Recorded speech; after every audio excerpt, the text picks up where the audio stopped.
ટૂંક સમયમાં બોલ્યો તો ને આજે ફરીથી કહું છું કે ગાય આપણી માતા છે, ગાયને પ્રેમ કરવો જોઈએ.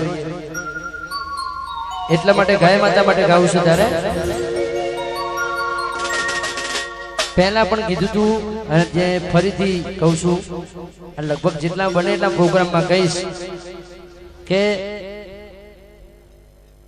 ઘેરથી ગાયો લઈ ગયા, બહારથી રોડે રસ્તે રખડતી હોય 2 નંબરની વસ્તુ છે. તમે લઈ જાઓ પણ ઘેરથી લઈ જાઓ અને માં બેન દીકરીની ઇજ્જત કેવી રીતે કરાય એ થોડું શીખી લેવું જોઈએ. શીખવાનું ના પડે એવી જરૂર ના પડે એટલે સમજી જજો થોડામાં. એટલે ઘેરથી તો ના જ લઈ જવાય.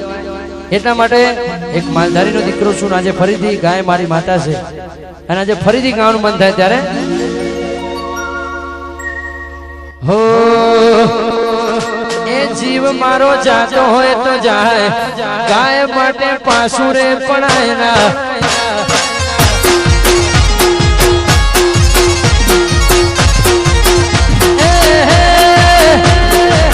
ગમે એટલા હોમાં આવે પાછા પડે નહીં, ગાય માટે જીવ આલી દઈશું ભાઈ. એ મોત કાલ આવતું હોય તો હાજરે આવે, ગાય માટે પાસુરે પડાય ના. જય ગૌ માતા.